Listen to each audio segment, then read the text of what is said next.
Hi everybody, it's Sarah Cray with Let's Make Art, and I teach watercolor, a new lesson every week, and this week we are doing the water lily.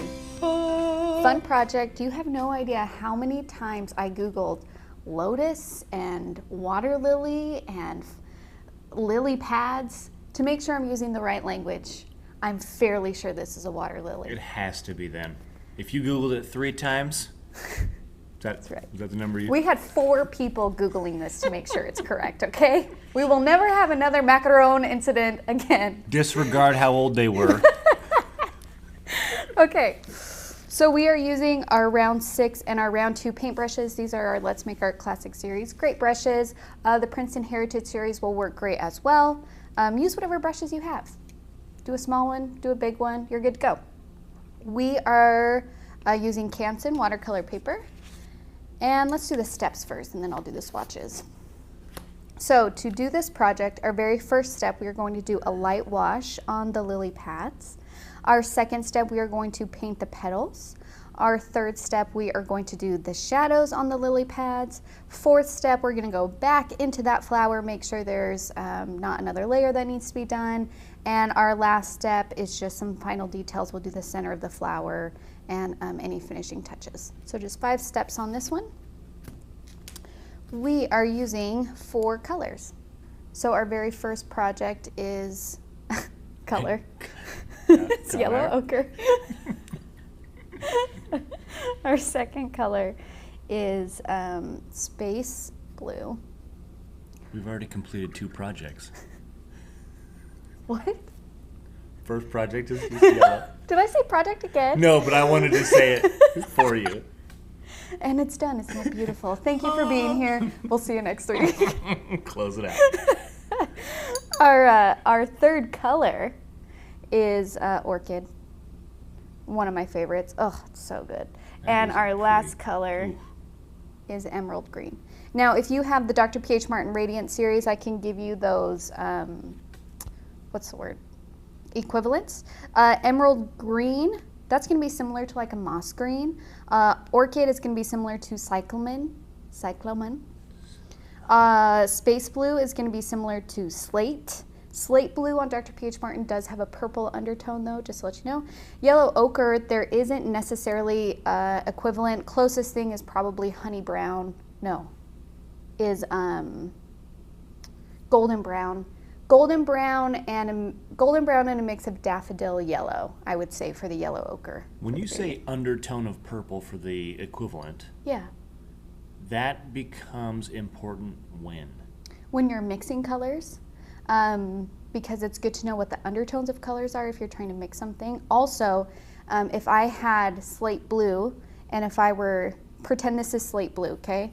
And if I were to paint this out, when you get lighter in value, more of that undertone color shows up. Oh. So if you're painting, and Dr. P.H. Martin tends to have strong undertones of different colors, which personally I think is really cool because it just adds like color variance without really like me having to do any extra work. But don't be mad if you start to see colors pop out underneath. Some of our paints do the same thing. I think it's a really cool effect, but just be aware of it. Like once you accept something, you know, it's okay. You don't have to be mad about it. You know what I mean? Exactly. So another one I've noticed with Dr. P.H. Martin is like their golden brown does have undertones of green. If you painted the rabbit with us, you might have noticed that. So coffee brown has undertones of red. So it's just different undertones to be aware of. But they're great paints. You can also use 2 paints. Use whatever you have. Now, I do want to say a lot of times people ask us for the pigmentation in these paints, so because they're using pigment tube paints.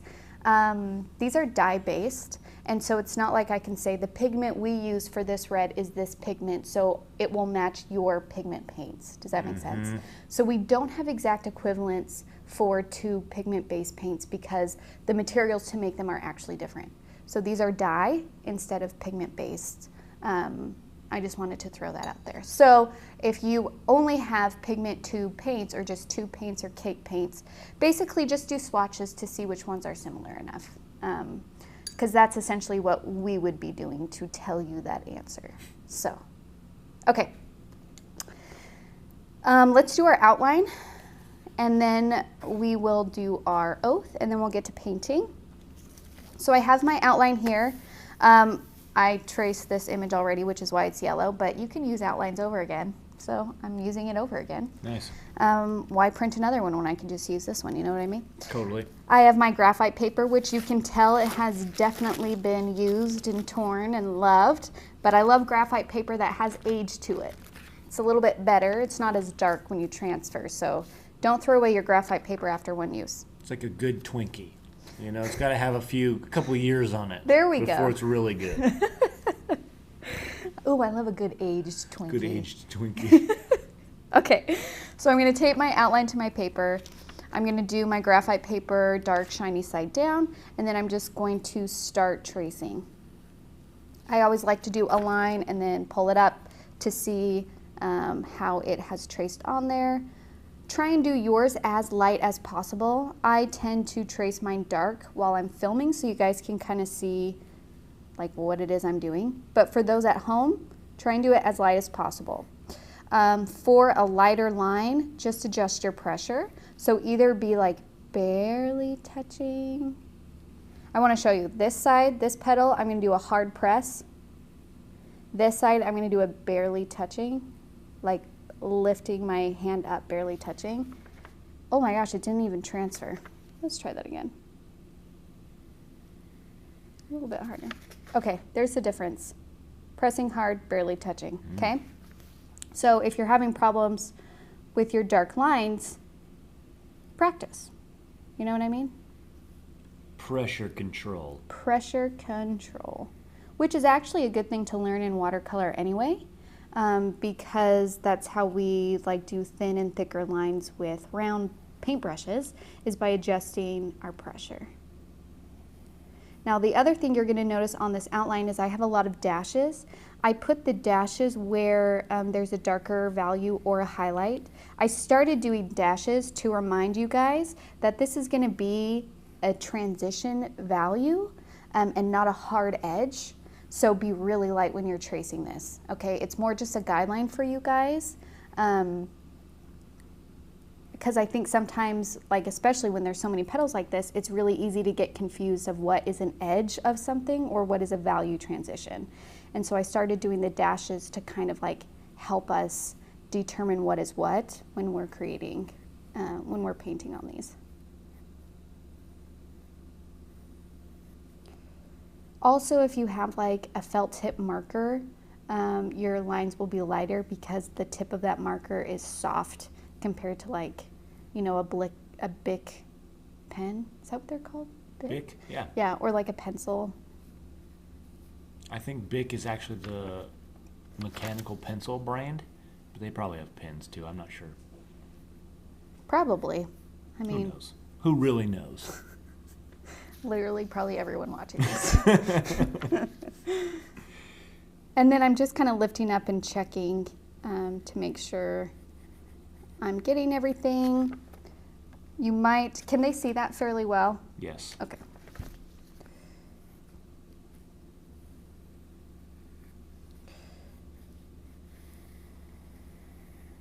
Here are the shadows that I'm putting in. Also, one thing I want you guys to notice, if you haven't noticed this already, our outlines come on 8.5 by 11 paper, and the paper we paint on is 9 by 12. I am aware of this. I do this on purpose because 9 by 12 frames are really hard to find. It's easier to find 8.5 by 11 or 8 by 10 frames, but I always like to paint on a bigger area than what I'm actually painting because it allows like leeway for trimming or something like that, or cropping. So just so you know, if you want this to go all the way to the 9 by 12 edge, that's no problem at all. You can just add it to your paper, okay? Okay. Now, I feel like I painted my shadow kind of dark, so I'm just gonna take my eraser and kind of soften that line a little bit. I didn't follow my own advice of making sure my value lines were soft. Oh. Awkward. Okay. let's do our oath. Oh, I just realized I forgot a petal. You see right here? Yes. There's no petal. It's super hard to line your tracing back up after you've traced. So just eyeball it. Doesn't have to be perfect. Here we go. Okay. Oath time. If you can raise your right hand and repeat after me. I promise to be kind to myself. I promise to be kind to myself. I promise not to compare my work. I promise not to compare my work. And I promise to have fun. And I promise to have fun. Thank you, Michelle, for that bell. It's a dream. It is a dream. So fun. And let's get started with step one. Now, one thing that I do want to point out before we get started is if you look at like our succulent tutorial or our peony tutorial, I created that painting by doing lots of layers and letting them dry in between, working light and then working dark. This, I am not going to be doing that. I'm going to be showing you a quicker way to achieve that, which is we will be blending and value transitioning simultaneously. So what that looks like, if you're like, I have no idea what you're talking about, let me show you. Usually with watercolor, if you want to build form, you start by painting light first, okay? Even washes, and then you let that dry, and then you do another one on top of that, and you just repeat that as many times as you need until you achieve the depth that you want to achieve. But there is another way to approach it, which is sometimes the way I like to do it because it's quick, and I'm all about being fast sometimes, you know what I mean? I've been told that I only bring speed to a soccer team. So yes, I understand what you're saying. Keaton, I've seen improvement in your soccer game. Thank you. So what I like to do and what I'll do in this project, and again, it just depends on what your goals are. I don't think one is better than the other. I think it just depends on how you enjoy painting and what type of finish you want to have on your painting. But instead of doing light, layer, layer, layer, I'm going to start dark and then just add water and blend. Oh, that's nice. Okay, so now I have a value transition in one brush stroke, right? Well, two, I guess, technically, because I put the dark one down and then blend it out. Where like this, I would have to keep layering, okay, and then let that dry, and then do another one. But they're achieving similar results, okay? So just so you guys know, how I paint these petals is going to be like this, as opposed to this, which was more the process I use for the succulent and the peony, which if you haven't watched those, you can go back and view those if you're interested. Okay, now let's get started. I am going to start with a light wash on my lily pads. Just so you know, this is a larger area that we will be painting. I'm using my round 6 for this area. You will get blooms and hard edges. You can see them here. Take a minute, embrace those now, accept them now, love them for what they are right now, because they're gonna happen. And it's just like, don't be mad at watercolor for doing what it does. You know what I mean? Yeah. And I think it's really cool. Look at this really cool texture I got here and this hard line. You know what I mean? Adds visual interest. I love it. Beautiful. If you don't love it, that's okay. But I'm telling you, appreciate it, you know? All right, so I'm gonna start with emerald green. Emerald green is a very vibrant green, very, very vibrant. If you want to tone down the green, add a little bit of orchid in there. And that will kind of brown the green up a little bit. Also, like, you can do it to whatever color you feel comfortable doing. Let's say you don't like such a yellow green. Well, then grab your emerald green and grab some space blue and mix that together. And then, you know what I mean? Like, yeah. Feel free to make it your own. I'm going to start with just more of a yellow green, and then when I put on the shadows in my last step, I do more of a blue green, okay? So I'm going to start with my yellowish green. Can you push your palette a little farther to the left? Yes. Please. Can they see that? Yes. Okay. So here we go. I got my 6, I got my green, I'm adding some water to it so it's a nice light value, and I'm just gonna start. I'm gonna be doing horizontal brush strokes.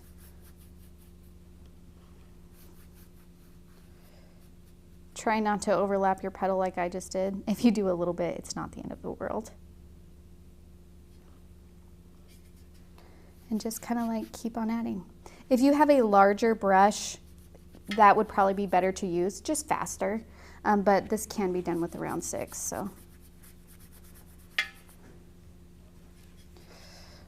And just make your way to the edges. Now, it looks like I don't have that lily pad edge here that's on the reference photo. So I'm sorry about that, but we can just add that in right now, like boop.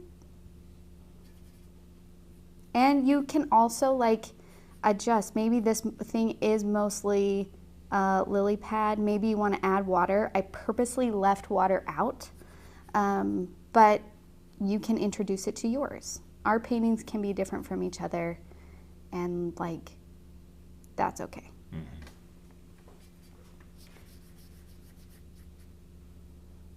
So I'm holding my brush. When I'm going in around the petals, I'm putting it more standing up to paint around petals because I get more of a point so I can control it a little bit more. When I'm just quickly painting wide areas, I'm using my brush sideways.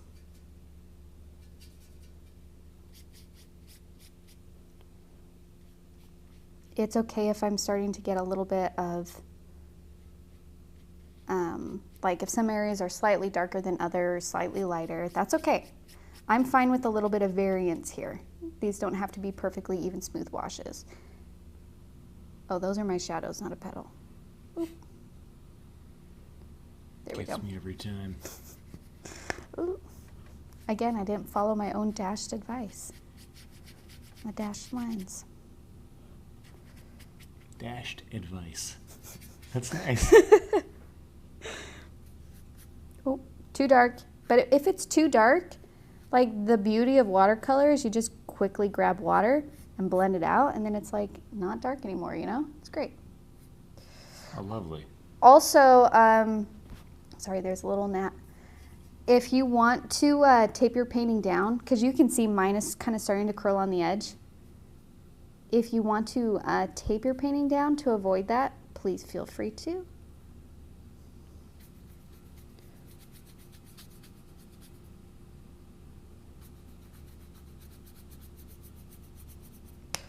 Also, do not judge your painting by this first step, please. Never judge your painting halfway through. It just never, it's just not finished, you know what I mean? And it's not fair to like, I don't know, I feel like it's the same as if like you're taking a test or something and you're only halfway through it, so half of the questions aren't answered. And then your teacher or your parents get mad at you because you like fail the test. And you're like, hey, the test wasn't even done. You know what I mean? Which isn't fair. It's not fair. So like give your painting a chance. Don't give up on it prematurely. Yeah. Your painting is the kid, you're the parent. Be kind. Be kind. Be kind to yourself. And your painting too, you know?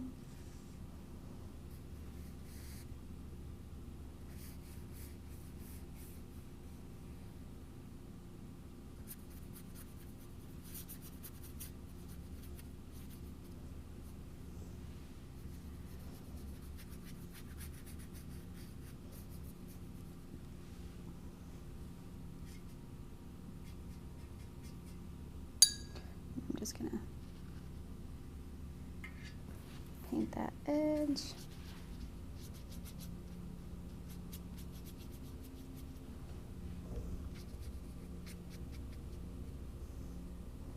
Okay, at this point your painting's gonna look weird. That's okay, don't give up on it. Like I just said, give it a chance. This area is reading really, really yellow to me, which like isn't the end of the world. I'm gonna grab a little bit of but if it is, I think, slightly distracting, so I'm just going to grab a little bit of my space blue, and you can just do a wash over that and tone down that yellow. Now we'll come back to these lily pads. These are not done at all, but I just wanted to paint the background before we painted, like fully painted our flower, because I wanted to push it back in space first, and then we'll paint our flower and then add the shadows. There we go. See how that kind of just toned it down? Yeah. And you can add that to other areas. This is your painting, so wherever you feel like it feels right. I'm going to do it a little bit more on the right, maybe introduce that color on the left a little bit too. Or if you're like okay with that really yellow green, like this is your painting. You get to make all of those decisions. So if you're like, I actually don't really love that green you're adding, Sarah, don't add it.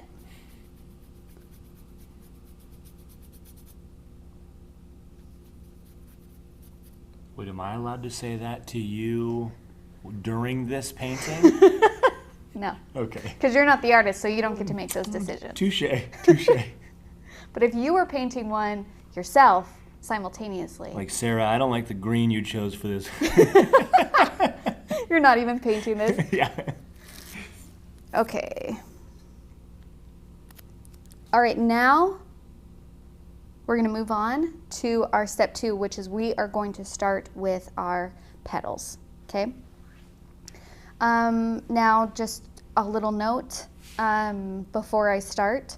If I would suggest in this painting leaving really, really, really thin white lines around your different petals, since we're doing a lot of transitioning simultaneously instead of building it up, that it's going to be really wet when we're painting it. The whole thing's going to be really wet as we're painting it because we're not doing the layers and letting it dry in between, which means if areas touch, it's really easy for that color to move and blend.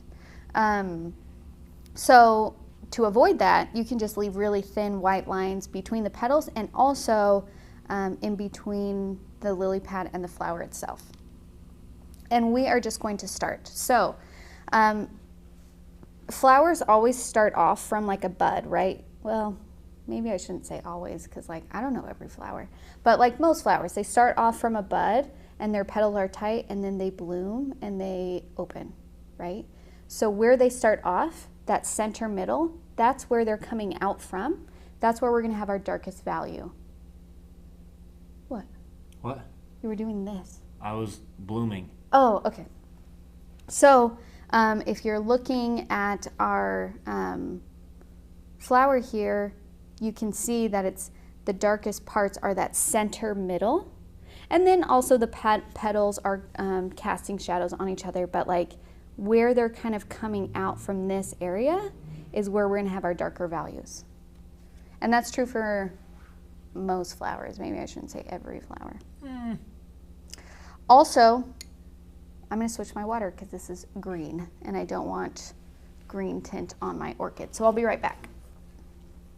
So I'm using orchid for the beautiful petal color, but if you want more of a purple color, you can introduce a little bit of space blue, and I do that in some of the areas.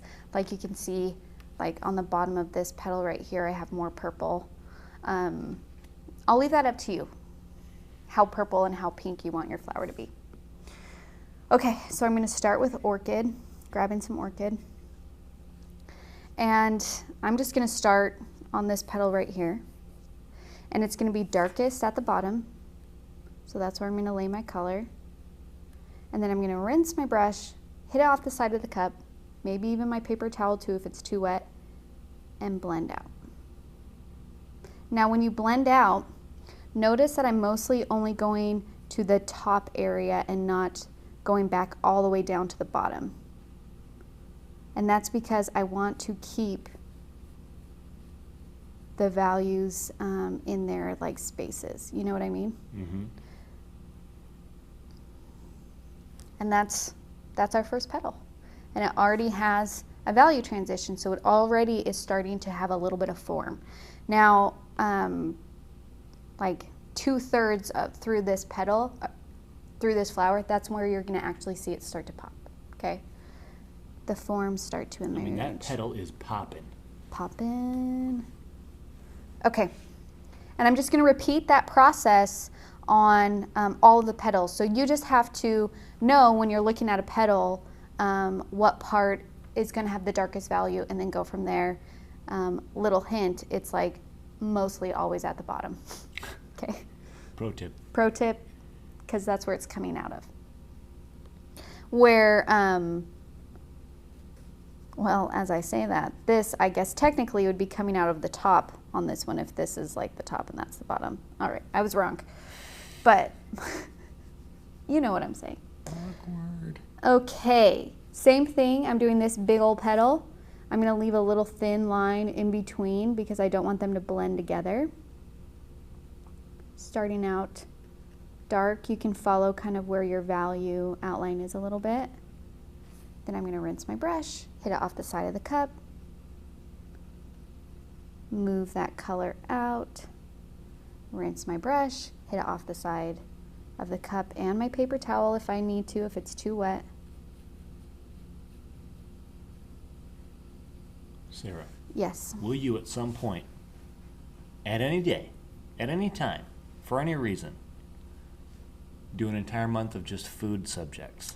Ooh. Not like food stills that are classic paintings. I'm talking like some French fries and a Doritos Locos taco. You know, would we get in trouble from Taco Bell for doing that? What if we tell them we want to do that and they give us Doritos Locos tacos? What if they sponsor us? I love this plan more and more.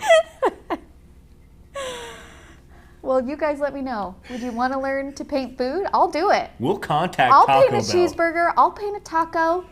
I'll get you guys some cheese fries. Yes. Curly fries? It's Spilled drink? It's actually kind of fun to paint food because, like, especially greasy food, because it has like the glares on it from the grease, you know? Yes. And you can get some really fun colors in there. See, that'd be awesome. Okay, there we go. Let's keep on going. I'm going to avoid this guy because this guy's a little bit harder. So I'm just going to be like, I'm going to pretend you don't exist for a minute and work around you. It's fine. I'll get to you.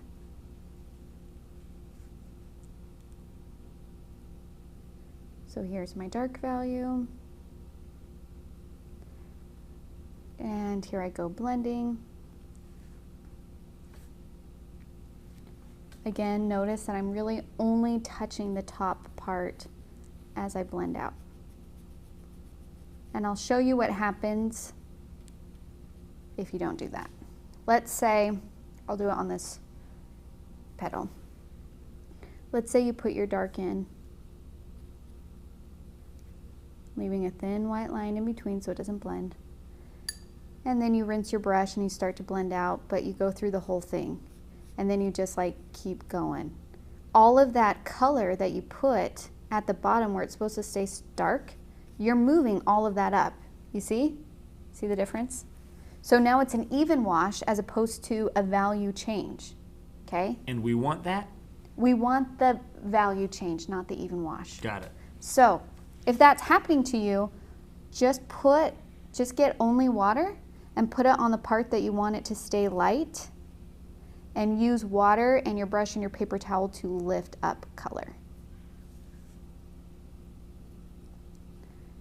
But it does take a certain level of maybe I don't necessarily want to say confidence, but you have to be okay putting something down and then leaving it, because the more you mess with that entire area and work your brush back and forth, you're gonna lose that value change, okay? So be okay with just putting it down, blending it out, moving on. It's not gonna be perfect, that's not our goal. And honestly, celebrate the things that happen as they go. Look at this bloom right here. This is a hard edge. I love how that happened, okay? I think it's beautiful. It's a powerful bloom. It's a great bloom. You're gonna get those in there. That's not bad. It doesn't have to be bad. Okay, let's keep on keeping on. So on this petal here, you can see that some of them have ridges where the petal, you see the back underside of the petal and then the inside of the petal, or the front and the back. Does that make sense? Totally. It's twisted. Yeah, it's starting to kind of curl up. When that happens, the inside or the front of the petal is the darkest value is going to be where it's coming out, okay? So I'm going to start that there, and then I'm going to blend up. Now, but now we have this like other plane to like answer to, where because it's coming up rounded around, we have to show that there's three-dimensional form on that. So the shadow, there's going to be two, where it's coming out, and also this bottom part of the petal, because we need to show that it's rounding away and rounding in, okay? So I'm just going to grab a little bit of the orchid and put it on that back edge and do that same thing, but just in a much thinner area. And if you want to leave a thin white line in between your curved petal or the back of the petal and the front of the petal, that's fine too.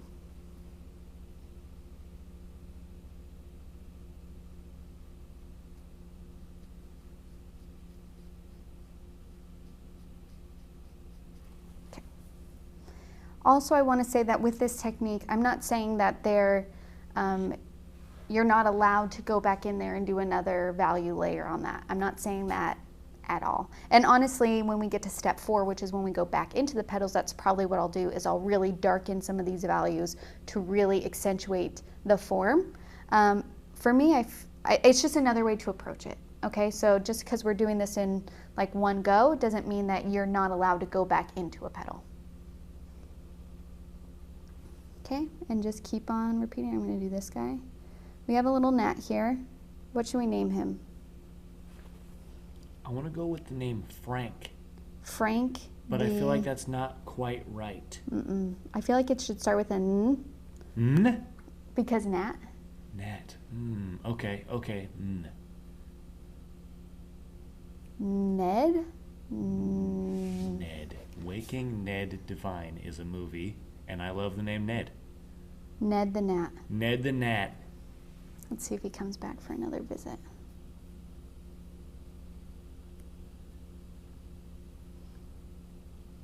So you guys are really going to be utilizing your paper towel in this. Can they see that? Here. This is how wet my paper towel is and how much color is on it, because whenever I go to blend, I'm making sure my brush isn't too wet. If your brush is too wet, then you're laying down a lot of water, and that color, that paint that we initially laid down will just go into that area. Interesting. So you don't want it to be super wet. Let me show you what happens if it's super wet. Okay. Okay? Because I was under the opposite impression. If it gets too wet, you can't control the value change anymore. Got it. So let's do it on this petal right here. I put my dark down, leaving a thin white line in between the areas. Okay, let's just say I rinse and I don't hit my paper towel. Well, now I'm blending up, but there's so much, it's not getting lighter. You're like, okay, that's still really dark. Rinse again, moving up. Oh, it's still dark. Interesting. And you see what I mean? Like, I feel like it got dark at the top again. Yes. Because of how wet it was, all of that color just went up there. Right. If that's happening to you, while it's wet like this, dry your brush off and push that color back down. This is just with the dry brush.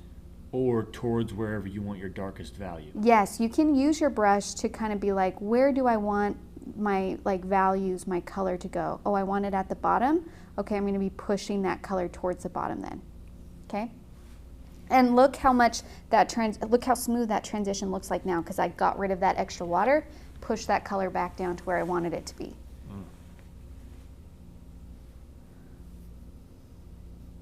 We're just going to keep on keeping on.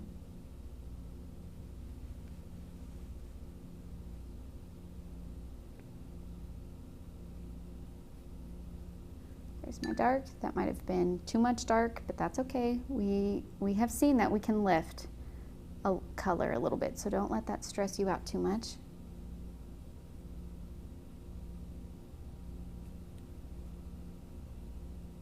I don't know, I kind of like it.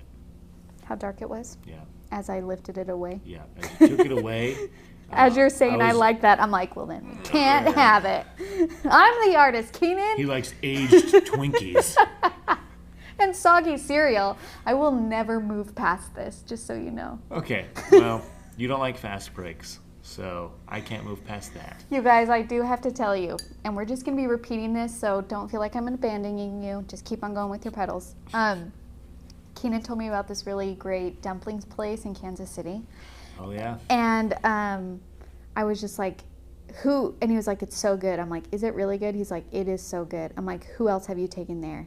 He was like, oh, I've taken Brock. And I'm like, and Brock loved it? And he's like, yeah, Brock really loved it. And I was like, I need to have a secondary person, like, verify your feelings now that I know that you like soggy cereal. And he was just like... That is messed up. He was like, what the heck, Sarah? That's wrong.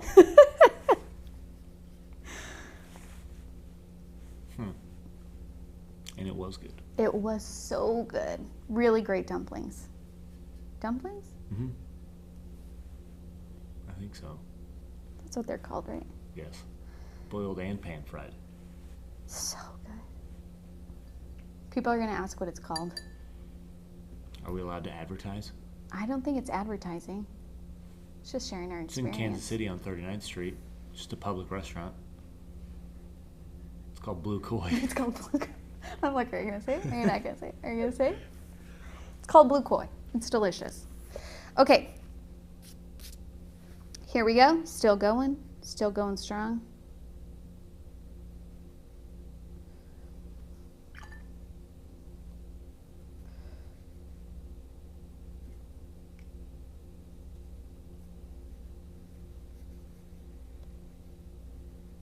Oh, Ned is back. Oh, I was going to say this orchid is very lovely. The color? Yes. Yeah. It's a great. I don't know why, but I want to call it ochrid. Maybe because we're using yellow ochre That could be. and orchid. So again, we're on the back side of this petal here. So I'm going to be having a darker value at the bottom where it's coming out, and also on the back side where it's kind of turning away from us, so that that form is continuing around.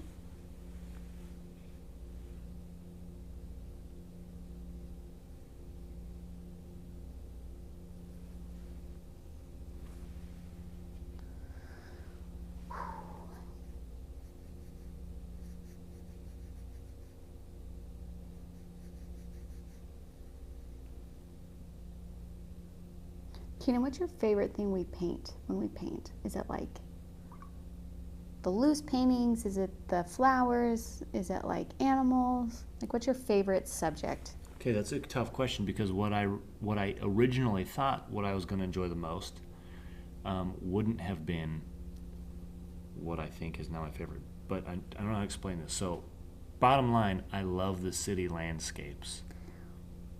What? They're my favorite. I would have never guessed that. Yeah. So the city landscapes are my favorite. But watching the metallic bubbles. Oh yeah, that one was wild. That one was crazy. I also love the metallic swan. Okay. But I loved the Swan Princess. So that would probably be why. I love that movie. So it's interesting to think about what I thought would have been my favorite, because I would have assumed that it was watching the flowers be finished, or like I love owls, so I would have thought maybe the owl, but no, the city landscapes. What is it about the city landscapes? Is it like the structure to it? Is it the lack of structure to it? I'm just curious. So it's interesting you ask that, because I love the hard square or rectangular lines. I love seeing no question about where the painting ends. Interesting. Yeah. Okay. It's like my favorite. But I also love I don't remember the name of it, Blue City. Oh. It was all blue. Yeah, what was that called? I can't remember. Oh, I'm so disappointed Someone else in myself. must have named it. I literally named and made that project, and I think can't it's something think of the Blue name. City, but I can't remember. I don't think it's Blue City. No, I'm probably wrong. But I forget most names. But I love that one. I wonder if it's like Loose City. I'll Google it. I'll see what Let's Make Art has put up as a YouTube please tutorial. Please visit letsmakeart.com and find that kit. So I love that one though because it has the loose and the dreamy like flavor as well as the sketch feeling, but also has the end of the buildings. Yeah. So it's like a combo of good things. Yeah, it's called Blue Buildings. Is it really? Yeah. Oh, Blue Buildings Cityscape. I'm really sorry. You're like, Sarah, it's called Blue Buildings. I'm like, that can't be it. I looked up Let's Make Art Blue. Sarah. It's Blue Buildings. Blue No. Buildings. No, you're wrong. Wrong. Look it up. It would have been funny if you were like, it's Blue Buildings. I'd be like, yeah, I told you that. Yeah, you should have done that. Yeah, that's what I said. Missed opportunity.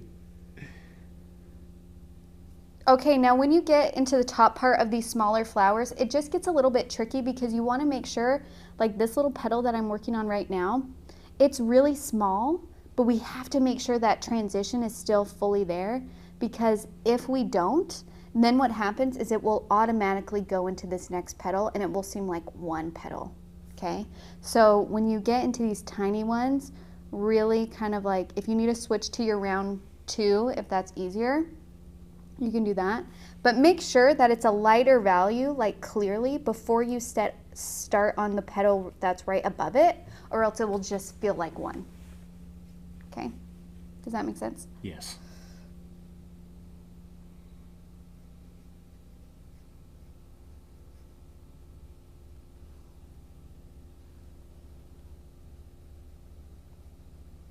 I think that's what happens when you take a photo of something and turn it black and white. It doesn't have as much depth. It makes it feel like one straight thing. I think it probably also depends on the lighting. Yeah. Because if there isn't strong lighting to create those value transitions, then you can't rely on hue, color, to create that sense of value, right? So if it's like an even lighting thing that's colorful, you can tell what's going on. If you turn that to grayscale, it kind of loses its depth a little bit. But if there's really strong lighting, then grayscale should still be okay, because you can still see those values. That makes sense.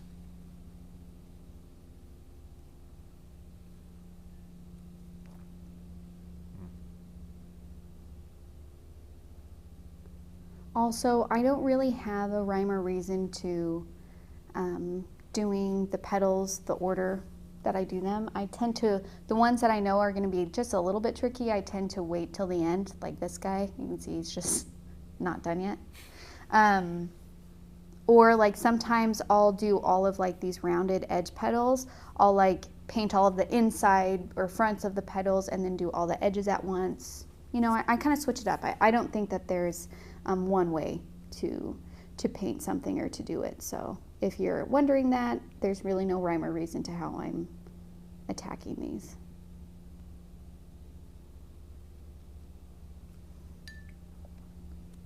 And again, trying to figure out where your dark value is going to be on each petal, you can use the reference photo, or you just have to kind of imagine where is the petal coming out from, and wherever it's coming out from, it's going to be darkest, closest to that.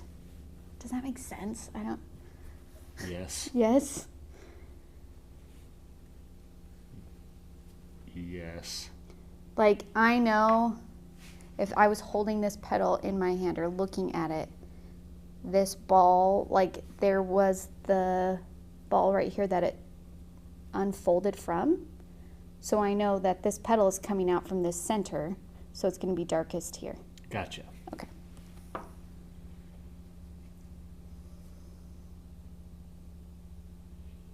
And I'm working my way around the little center. I used to know the name for those, and I forgot. Michael, can you put the name right here? Thank you. My husband, who sometimes edits these and sometimes films them, Yeah. you might have heard him. He has a biology degree, so he knows all of the parts of the flowers and animals, and sunflower one. He knew a lot about sunflowers, if you're interested. Interesting.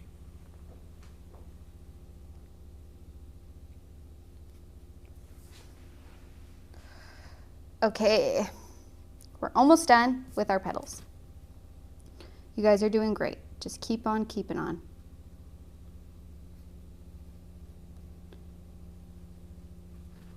I noticed you didn't ask me what I enjoyed painting, even though I asked you. I was waiting. I got to give it some time. The painting's not even halfway. You know, like, have you ever done that where you've asked someone a question hoping that they'll ask you the same question and they never do, and then you're like, okay. But I also know that you kind of do that sort of thing on purpose, so I just waited. Kind of waiting for you to say something again. So what you're saying is you have me figured out pretty much. Yes. Keaton, you're I like, do have a question, though. yeah. What is your favorite thing that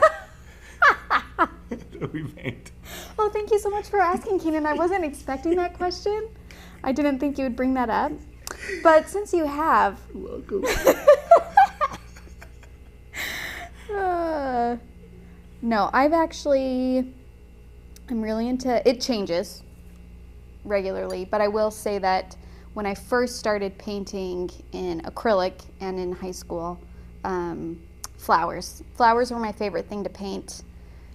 I loved that there was structure and also looseness to them, because they're smooth and there's color transitions and there's this, but then there's also so much form. So that was always something that I really enjoyed, drawing and painting, because I felt like I could have the best of both worlds. I like that. Thank you for asking that You're welcome. question. I had no idea. Couldn't prepare for that. I was not prepared at all.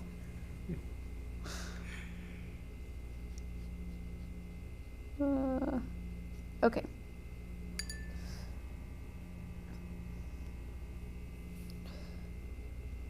Outside of painting, what is your favorite kind of art? My favorite style is Impressionism. And Impressionism is where you see the brush strokes. Okay, so that's like Van Gogh. Okay. Or Mary Cassatt, or whoever. And I love those type of paintings because it's amazing to me that looking close up, you just see colors and brush strokes, and then stepping back, it's like this gorgeous anything, landscape, person, still life, whatever. And I just think there's something magical about that. You know what I mean? That Totally.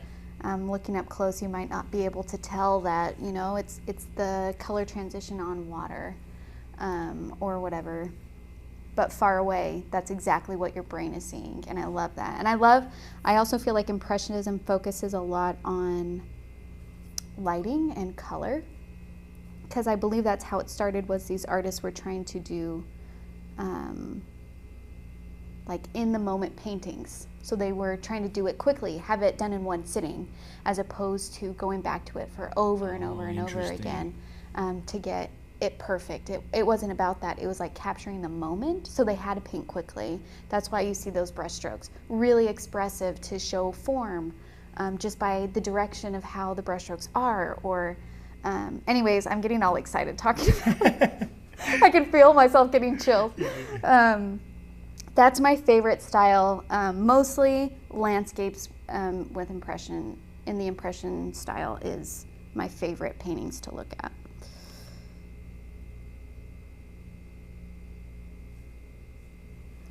And I think my art history is right of why that started, but I could be wrong. I could be misremembering. So if I'm wrong, I'm sorry. But it sounded good. Didn't it sound good? It sounded really good. I Googled Vincent van Gogh to learn more. He's probably not like my favorite painter, but he's probably the most well-known in that style, I would say. That's Starry Night, and Yep. He does sunflowers, and he did everything. But okay, now I'm going to tackle this guy. So this one is a little bit tricky because this petal is coming out at us. And this is where perspective and foreshortening is funny, right? Because like these petals are long, But because this one we're looking directly at, it's actually short. And it's the same as if you were to hold up your hand. We know that hands are long.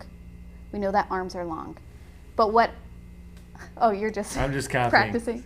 But when our hand, which my hand is around 6 inches because I've measured it, very handy. Actually, I measure things with my hand all the time because I know it's about 6 inches.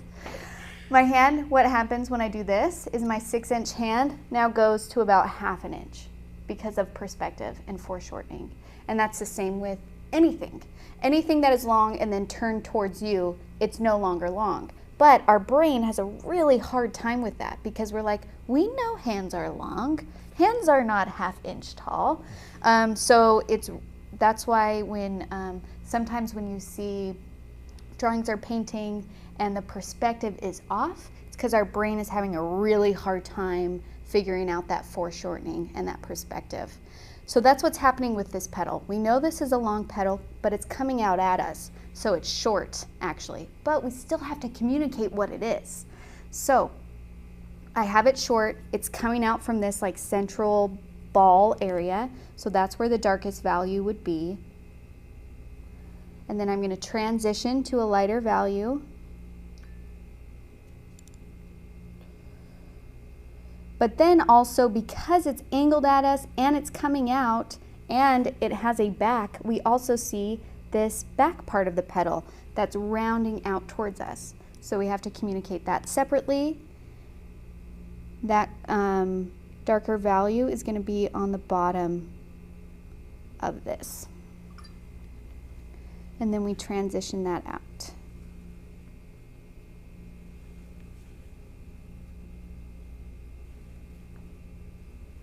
Okay. And I think I didn't do one little edge right here.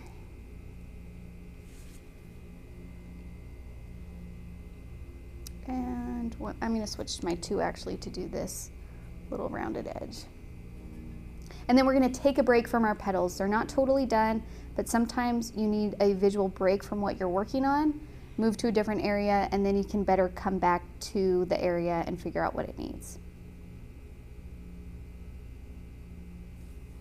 Oh, rounded that too much. Okay. Okay, we're going to move on from that for a minute. We're going to go back to our lily pads and we're on step 3, we're on the shadows. Now I know you're thinking we're only on step 3 of 5, but step number 2 took the longest time, okay? This painting is mostly done, so don't stress. And hopefully now you can start to see some dimension on your flower. We're going to go back in and really tighten it up a little bit more, but the general form should be there. So we're going to add our shadows onto our lily pad. So I'm going to take my emerald and my space blue to mix like a dark green. You can throw a little bit of yellow ochre in there. I can also throw a little bit of orchid. Now if you don't like this purpley color and you wanted more of a peach color, hopefully through the other projects that we've done this month, you guys know that if you mix that yellow ochre with that orchid, you can get a nice peachy color. We did that on the morning cityscape. Those first buildings were nice and not the blue one. So just so you guys know, that's an option for you. That would have been helpful to know at the beginning when we first started painting the flower. So forgive me. Okay, I have a nice dark green mixture here with all of the colors really. And I'm just going to kind of follow where my shadow lines are and put those in. Now shadows follow that same kind of rule about wherever the object is closest to the surface, that's where the value is going to be darkest. And then as it moves away, that shadow lightens up. And if you're curious more about shadows, I think in the dragonfly tutorial, I used a flashlight on my paper and kind of talked through the way shadows work a little bit more. So if you're curious about that and want some background information, you can refer to that tutorial. Now, the interesting thing about shadows is depending on how strong and close the light source is, that will then determine how strong the shadow is, and not only how strong the shadow is, but how strong the edges are of that shadow. Okay, so that's why these shadows are a little bit more defined, especially right here. That is a really strong edge right there where that petal shadow ends. Where not all shadows are like that, okay? So this is us telling our viewer how these shadows are working, that there is very strong light happening on this flower, which means most likely that it's, you know, the middle of the day and it's nice and bright outside. Photographers, like this might make more sense to them because you know that if you take photos, you usually do not want to take photos at like high noon where the sun is strongest because everything is like super, super blown out and shadowed. High noon is only for Western duels. Oh, you're right, you're Yes. right. Sorry about that. And then I'm just going to kind of blend it out as I get to the edge here. Especially for, I mean, gosh, I'm not actually a photographer. I know that's true for when you're taking pictures of people. I don't know if that's true for like that like noon rule. I don't know if that's true for like landscape. I mean, I would assume. I mean, it's true. Is that true just all Yeah, around? because it's too harsh. Yeah, the lighting is just too strong. Yeah. That's why they've got the phrase the golden hour. Yes.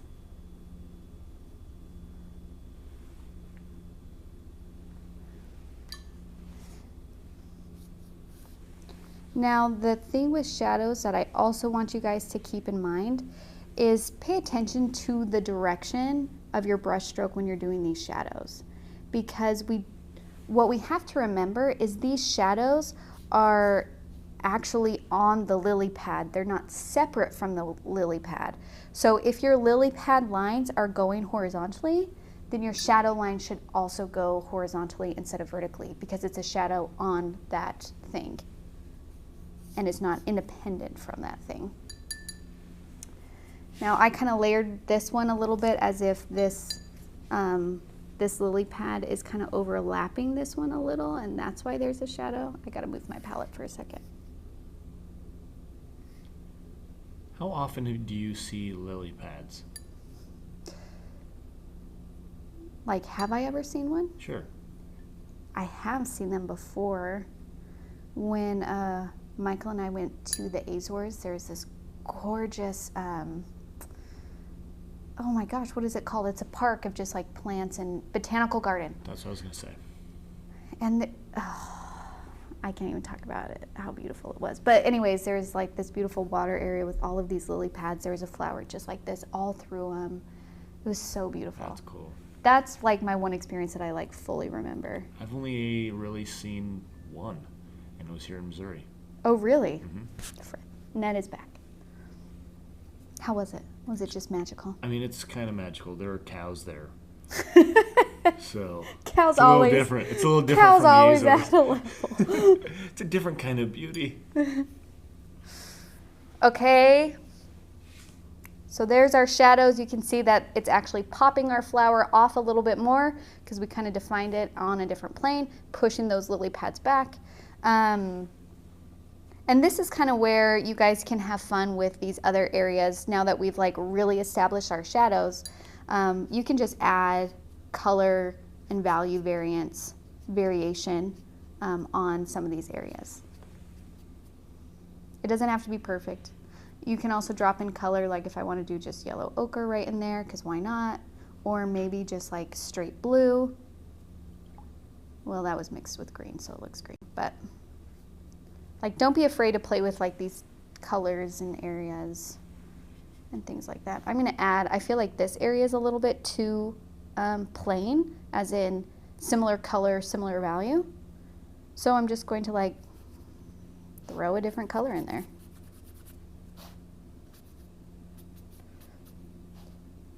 Just make sure that the value is not darker than your shadows, because then it will kind of mess up our forms of what's going on.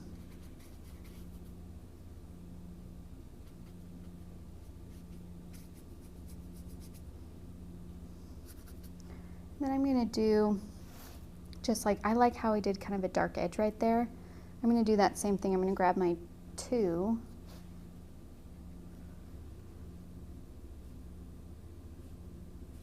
I'm just kind of defining what's going on a little bit on here. If you want to add another line, like maybe this, here's a pad and there's a pad that's overlapping this way, or maybe this one is overlapping and you want to add one here, absolutely do it. I left it kind of vague because sometimes they overlap so much that you can't really tell where one ends and one begins. They're so close together. But you're free to kind of determine that a little bit more if you want to, or define it. Define it more, I guess, would be a little bit better of a term.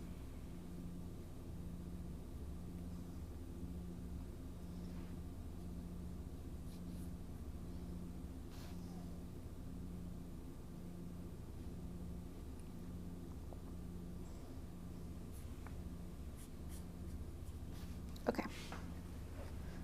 Okay, so that's it for our lily pads. I'm getting some really cool edges and lines here. I like that top right. Yeah, like right here. Yep. I got a cool bloom. This texture is cool. I love how this yellow ochre is. Actually, I'm going to introduce that somewhere else because I just really like it. I'm going to put it down here. Because why not, you know? Yeah. It's nice. It's nice. Yes, okay.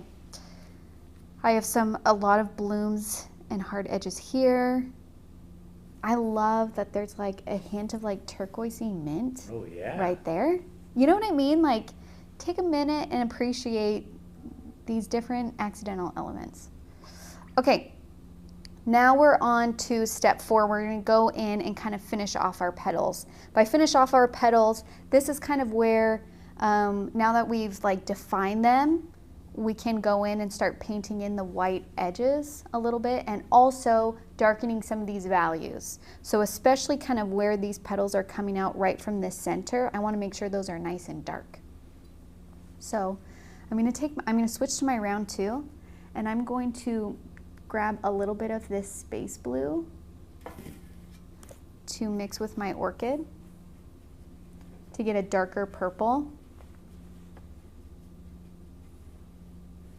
And using that darker purple, that area is wet, so I'm not going to put my wrist in it. I'm going to go here. I'm going to kind of go over where those dark values out. And remember to blend. Blend for a smooth transition.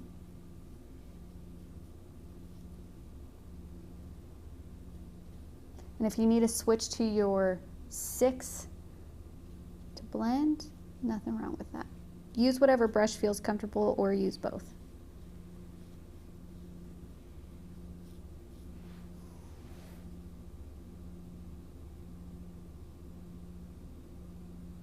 Okay. And just kind of repeat that. It doesn't have to happen on every petal, but definitely these ones, these bottom 2 here.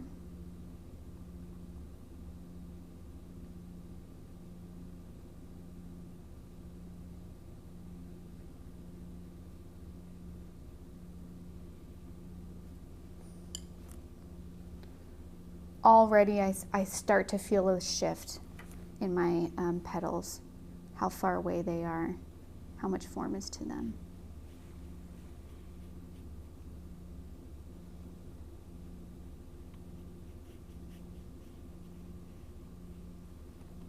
Okay.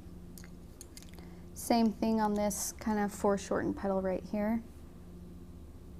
And this is another example of how sometimes having outlines in a painting can flatten the form that we have created. Because you'll see that as we start to fill in these white edges, it will take a little bit more shape because the white outlines on everything is kind of really flattening everything up.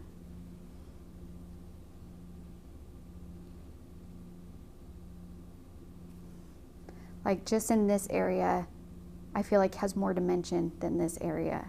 And it's mostly because we darkened the values a little bit and we got rid of those white lines. I concur. Is that communicated on camera? Yes, it is. Sometimes I say things and I'm like, gosh, I really hope that like they're looking at that and they're like, oh yeah. It reminds me of those like, have you seen those before and after pictures where usually it's like someone trying to sell something? Yes. And they're like, before and then after, and you're like, which one's the before? Which one's different? Sometimes I'm afraid I look like that.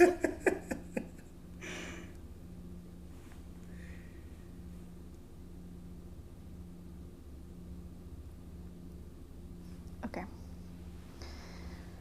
Okay. And I'm just gonna kind of go through, and I definitely want a darker value on this petal right here, the like long skinny one that's poking out. So I'm going to go all the way in.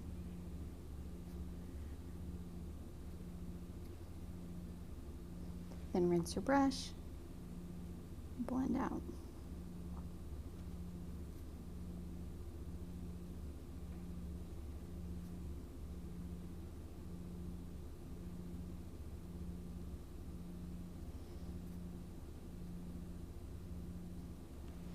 And don't forget that petal edge.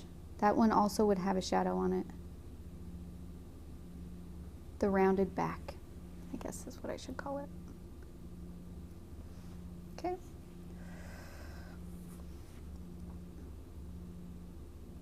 Now this petal right here will not be as dark of a value. I'm kind of just more blending to get rid of those white edges.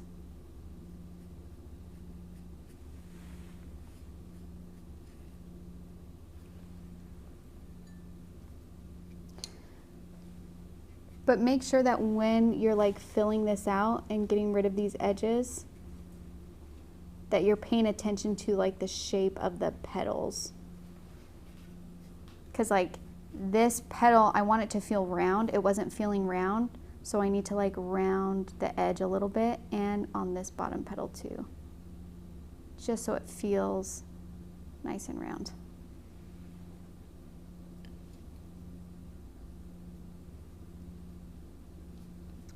This is a long one. Yeah. I knew it was going to be though.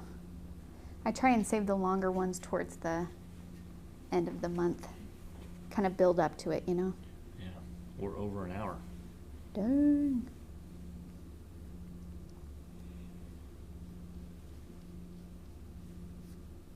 But we are getting close to being done. So just hang in there, you guys. You're doing great.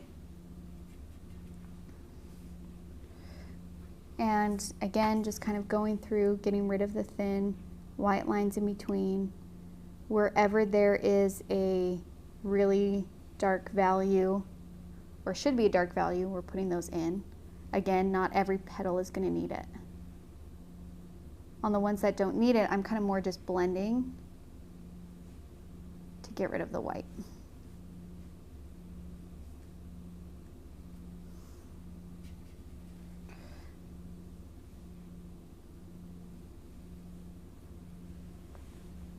You just want to make sure that when you're blending, you're still blending in a way that is keeping the petals separate. As in, like, don't go into this area with your brush and just like do this, because then we'll lose the differences.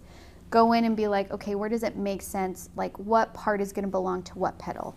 You know what I mean? Like, this petal, it makes sense to belong to this one right here. So I'm going to darken that and continue it on this edge. When I get to this top chunk right here, it makes sense for this to belong to this back petal. So I'm going to give it to that back petal.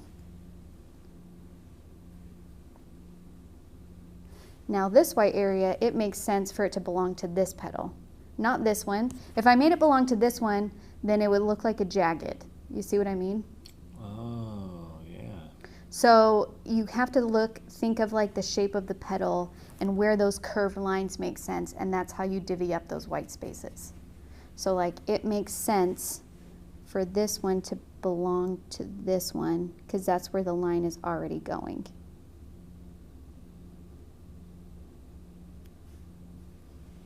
And then blend out. Now, by doing these layers on top and blending out, you are opening yourself up to more blooms because blooms happen from different drying times. Again, it's not something to be mad at.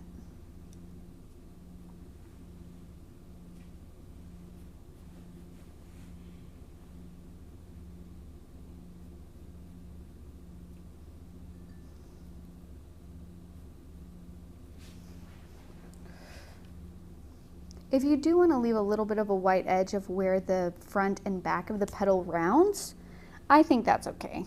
I don't think that that's going to ruin the, you know, illusion of what's going on. Yeah. Okay, so again, going back in, redefining.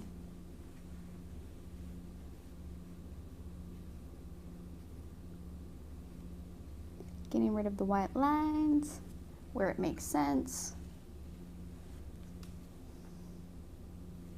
And I gotta make sure I blend this out because if I were to leave this how it is now, then the darkest value is now back here where I wanna keep the darkest value here.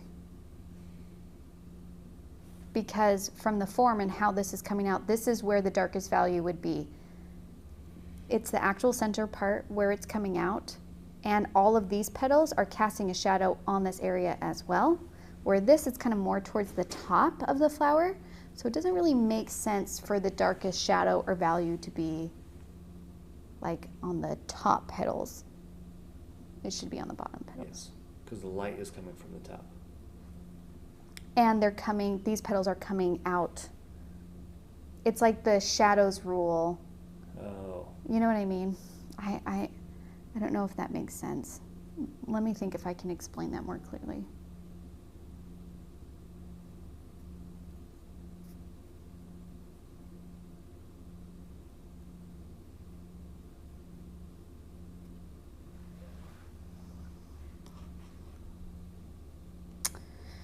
Okay, it's because we would see more of the shadow on these bottom petals than we would on the top part.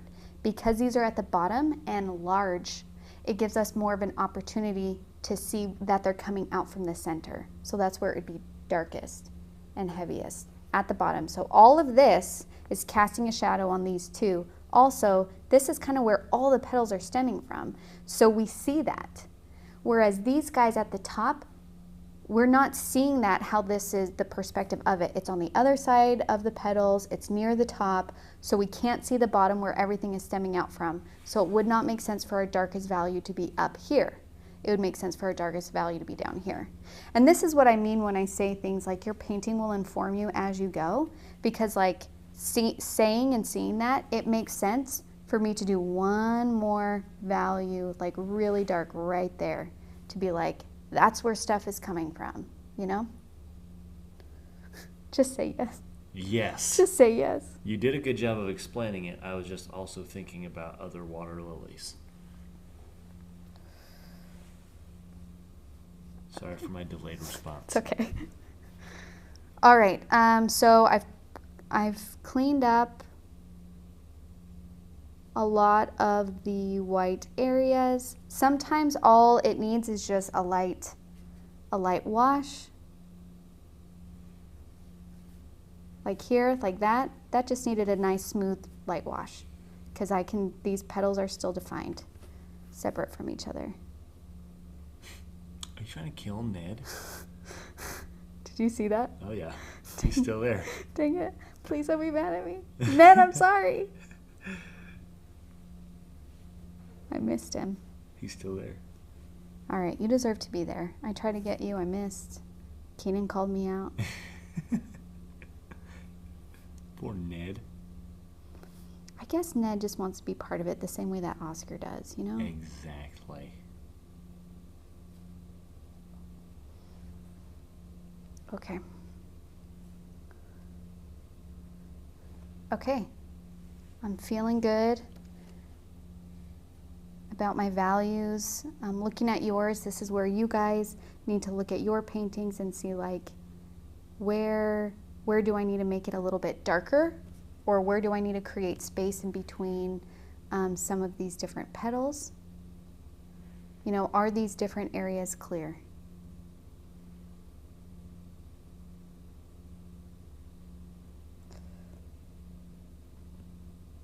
Okay, I feel good. I feel good about mine.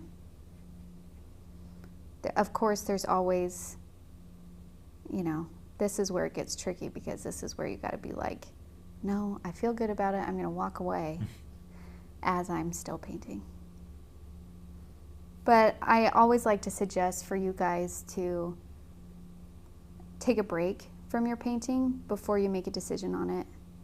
A lot of times in our watercolor group, I see people where they're like, the fairies came in overnight and fixed my painting because, you know, before I hated it, but now I really like it. That is true for me, and that is true for everybody. So give your painting an evening before you decide if you like it or not. Okay, now I'm just going to do the last step. I'm just going to put in my center. I'm going to use yellow ochre. If you want to have kind of an orangey color, you can grab a tiny bit of orchid to mix in there. It's going to make like an orange brown. And I'm just going to paint it in. Using my round too.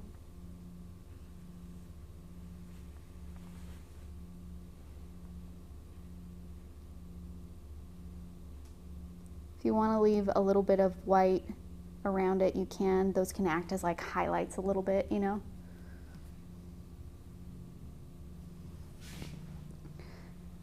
And then we're done. Nice. We did it. Woo! Good job, you guys. That one was a long one. You guys stuck in there. You guys are awesome. Thank you so much for painting with me. I can't wait to see how yours turns out. I can't wait for you to try this technique of, you know, doing the value change at once as opposed to layering. Again, I just want to emphasize there's no wrong way. It really just depends. What are your preferences? What do you like? Are you okay with it being a little bit messy, or do you really want it to be like, you know, really defined and perfect? Layering, you're able to get kind of more cleaner areas.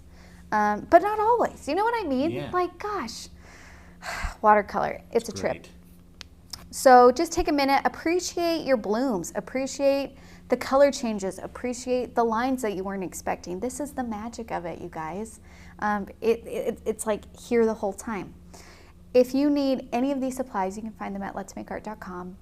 Don't forget to subscribe to our YouTube channel if you want to be notified whenever we release a new video. It happens every week. Sometimes we do bonus ones. True. You know. If you're on Instagram, you could tag us at Let's Go Make Art, hashtag Let's Make Art. You can also find us on Facebook. We have a business page, and we also have a separate group that is just for watercolor, just so you guys can share what you're making. That's all it is. So that's called Let's Make Art Watercolor. Go ahead and join that if you're feeling brave or want to feel inspired or happy. It's a supportive group. It was very supportive. So thanks so much for painting with me. I'll see you guys next week. Bye.